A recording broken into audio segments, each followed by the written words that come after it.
En 1956, Saturne passait en phase solsticiale, comme il le fait régulièrement, mais c'est l'émergence du courant poujadiste. Pierre Poujade, le pharmacien de Saint-Céré, je crois, etc. Peu importe. Et le poujadisme, c'est tout à fait un esprit solsticial.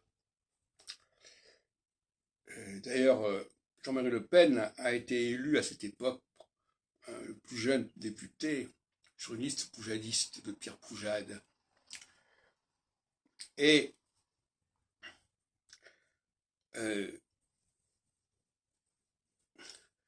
cette socialité poujadiste, c'est-à-dire cette idée que le peuple, que les gens d'en bas doivent dicter leurs désirs, en quelque sorte, leurs attentes, est typiquement solsticiale.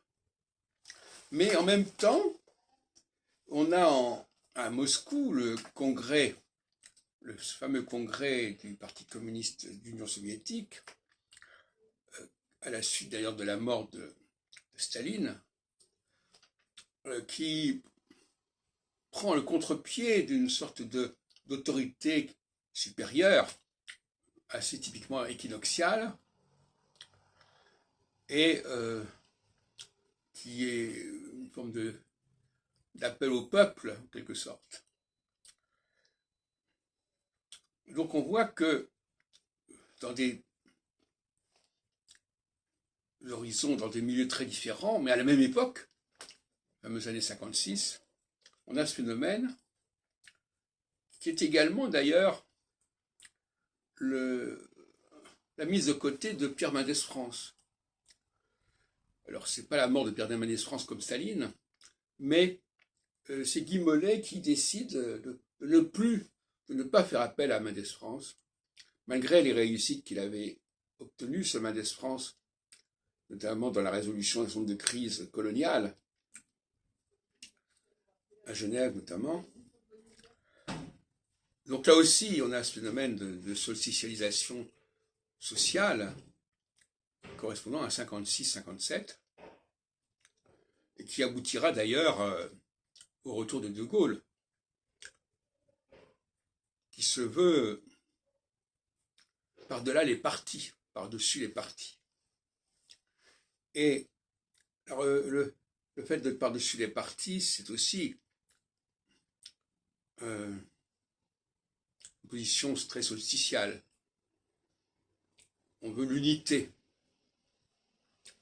qu'on retrouve d'ailleurs chez Macron,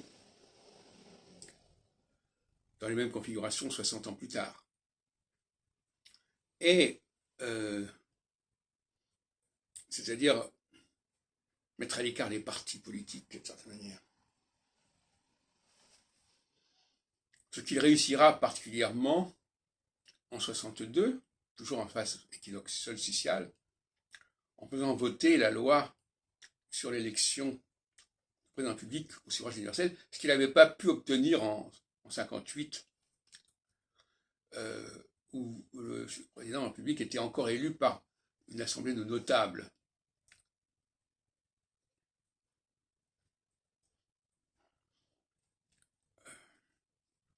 Le passage du septennat au quinquennat, avec notamment... alors on peut se poser des questions aussi à ce niveau-là. Dans quel sens ça allait? Enfin, on y reviendra.